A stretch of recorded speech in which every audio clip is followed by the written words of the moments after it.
ما أريد من هذا الشعب إلا أن يزيد في الحمد والشكر إلى الله عز وجل، ويزيد من محبة الوطن،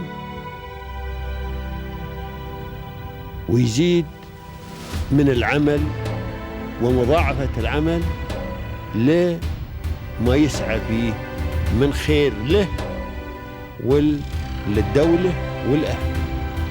هذا اللي أنا أدوره من الشعب، وربنا إن شاء الله يوفقنا جميعا على ما يحب ويرضى.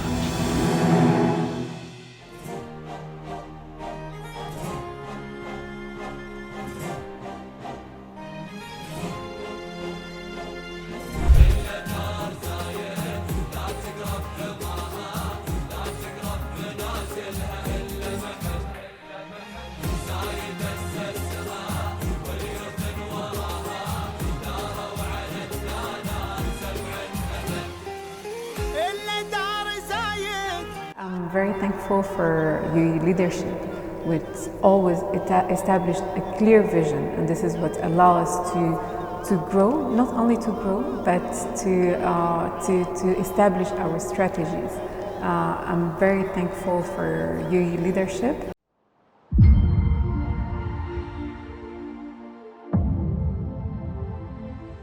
Ladies and gentlemen, welcome to our program, which usually invite most successful careers in the UAE. And today we're so glad to be with Ms. Bouchra Mirbat, and she is the owner of Quantum Energy. In this interview, we will talk about his January and the challenges. Be with us. Firstly, welcome, Ms. Thank you very much. Thank you. So let's begin by introducing yourself to others. Well, thank you. Thank you very much for this opportunity. I'm happy to be here and to speak about quantum energy and to speak about all the possibilities that we have in a country like UAE, and I'm very grateful and thankful for being here. So as you said, my name is Bouchra MRABETI. I'm currently the CEO of Quantum Energy, which is an oil and gas company in Abu Dhabi. So Ms. Bouchra, right now we know you more. Could you please start by introducing also about your professional background? Yeah, sure, definitely. So my background is not, I would define it not a usual one. I started initially as an architect. I started back in Morocco, like some 20 years back, and decided to shift to the energy sector more than 12 years back. I would say that my main achievements are the initial one was the founding of my first company, which was back in 2016 in the oil and gas sector at that time. And at that time we started out of nothing. We had a very tiny office, we didn't have employees, we didn't have people that trust us at that time. And we grew to become quite a big company, which is ranked now at about $100 million. And it's in a matter of 9 years, we grow. Thanks to UAE, we were able to grow from nothing, from zero to where we are today. Speaking, Ms. Bouchra, of your achievements, of course, if begin any story, there's more challenges. So could you please talk about your challenges and how did you deal with it? Yeah, as a startup, you have so many, a lot of challenges that we face. I'll try to speak about a few challenges. As a startup, one of the main challenges are financing, because when you start, you don't have a bank that can trust you, for the simple reason is that they ask to have like at least a steady revenue for a few years. You need to have history with them. You need to build the trust, and you need to be there. So no bank wanted at the beginning to give us like any financing or help us grow. That was one of the most challenges. However, like having rejection from few banks does not mean that it's not possible. Like there's always one person, one bank that trust you and that help you to grow. And thankfully, I met some great people along the way, along the journey that allow us to grow, that trusted us and give us the opportunity to grow. So, Ms. Bouchra, it's helpful always to have a supporters people around during this professional career and during that you faced many challenges while you build this way. Yeah, definitely. I think that's an easy answer. I'm very grateful and very thankful. I have my biggest supporters are my kids and my family. Like I have 4 kids, and they taught me how to go through challenges. Like they're always very supportive, and I learned from the kids many things. One of the major things that I learned is that like a kid that is walking, learning how to walk, a kid that fell at 1 year or a few months knows that there is no stop for them to keep walking. So they taught me that failure, it's a part of the journey. You fail, as long as you stand up, you walk, and you continue, it's feasible. So this is, I always learn from the kids many things, and this is one of the key things that helped me during my journey. So may God bless your kids. Let's talk about right now your career path. What impressed you in the beginning to start your sector and energy? So as I told you earlier, I started as an architect. But as an architect, I was always curious about innovation, about new technology, about the future. And this is what pushed me toward the energy sector. And I was always curious about it and about learning more. So during my journey, I worked whether as an employee, whether as an entrepreneur, the first company, then the second company now, in relation to the renewable energy, but also to the conventional oil and gas sector. So now as a CEO of this company, can you share with us how your journey led you to this role? Well, it's all about the experience. It's all about the passion about trying to make an impact, about how we can work on the energy sector, on the conventional energy sector, but still being sustainable, still using alternative energies in order to grow and in order to follow the vision of the country, which is related to sustainability.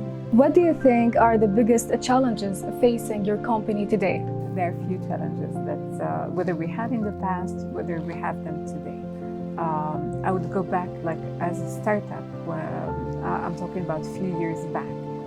Initial challenges for a startup and for any startup are related to financing, because banks today they want to have their checklist, and they want to make sure that you have a steady revenue for a few years, that you have a history for them. It does not matter whether you are stable, whether you have contracts, whether you have passion. What matters is the numbers. So this is like initial challenge. Having said that, I have to say that if you are very passionate, and this is out for all entrepreneurs, if one bank or one company tells you no, even if there is 100, the 101 will accept to see your file and will still help you to grow. And I was thankful and grateful enough to have some of the banks helping us grow, and some of the people meeting along the journey that help us to grow. Ms. Bouchra, please, could you talk about your challenges which faced you while you are creating your career, and how did you deal with it? I think, like many women out there, one of the biggest challenges is being able to manage between a career and wanting to grow that career. And you know, when you're an entrepreneur, you don't work 8 hours, but rather it's 24-hour job. And at the same time, being a mom, and it's also 24 hours job. So I think this is the biggest challenge that I would say. But alhamdulillah, thankfully, there are many things that help create the equilibrium between being a mom and being an entrepreneur. So as a leadership, what is the future goals you see it for your company? Future goals is to continue in the energy mix. I don't see today we cannot jump into renewable energy or sustainable at one goal, but we have to follow all the new technology. We have, as a company working in the conventional oil and gas sector, we have to be inspired by leaders like His Excellency Sultan Al-Jaber, like advising us to go into sustainability, advising us to work towards success, and working in sustainability does not mean that we're incurring more cost. To the contrary, it's been more efficient, cost reduction, and new technologies that allow us to achieve this purpose. What about the strategies when you set it to ensure the success for your company? So at Quantum Energy, we established a few strategies in order to align with the country strategy, which is the vision to achieve sustainability. Companies like ours, which is working mainly in the conventional oil and gas, the main thing is to, when working towards projects, is not to always work toward the conventional way, but it's always to look into new technologies, always into finding new solutions to achieve this result. So this is what we keep in mind, and I think this is very important for companies like ours in order to be part of this transition, in order to achieve success. This is quite important, and this is when we're working into projects. Our team are always looking for new technologies, for new ways. How can we reduce cost? How can we reduce carbon print? How can we find products? Or when we are doing services, I can give you an example. If we're working into chemicals, the normal conventional way would be to bring chemicals that the client needs. But a company like ours, it's our duty to also present sustainable solutions, to try to find what are the latest technologies, what is the innovation we can bring to the table.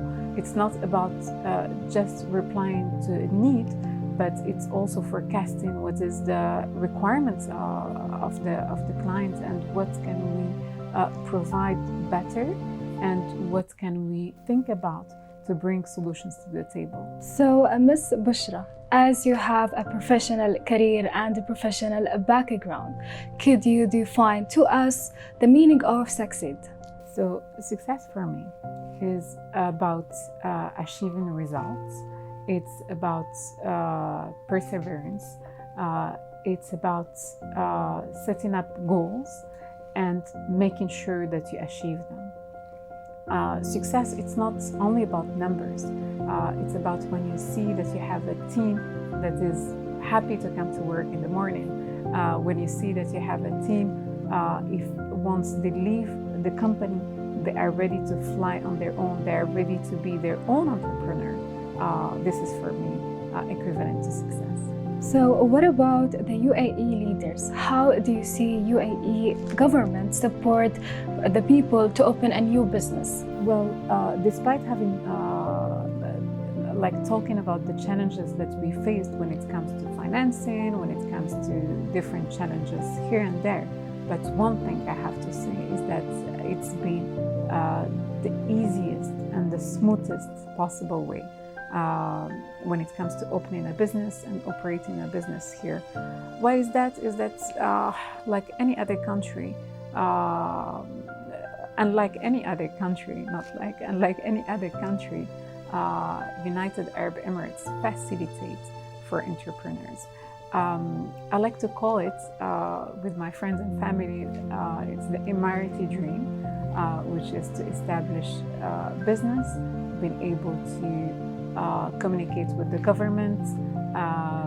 It's very easy, and it's something that I recommend to all the young people out there that are looking to achieve a dream. Last but not least, what is your advice for young people they want to open a new business? I have an advice for young people. The first thing is that believe in your dreams. The second thing is that when you are working towards success, do not focus only on putting hurdles and looking at the problems. Always look at solutions. There's always plenty of solutions out there, not one, not two, but look at plenty of solutions. And now we need a thankful message for UAE leaders for their support. I'm very thankful for UAE leadership, which always established a clear vision, and this is what allows us to grow, not only to grow, but to establish our strategies. I'm very thankful for UAE leadership in terms of the clear vision, in terms of the clear path. Can you imagine that by 2050 we will be net zero emission? By 2070, the aim is to become the best country in terms of sustainability. And knowing UAE, it is very achievable. I'm very thankful for being in United Arab Emirates as part of the young generation. And part of the social sustainability is also to have women as leaders. And I'm very thankful of being one of them in UAE. In the end, thank you, Ms. Bouchra, for taking the time to be with us today. Well, thank you, Ms. Farah. Thank you. And we wish for you all the luck. Thank you so much. Ladies and gentlemen, thank you for watching. See you next week.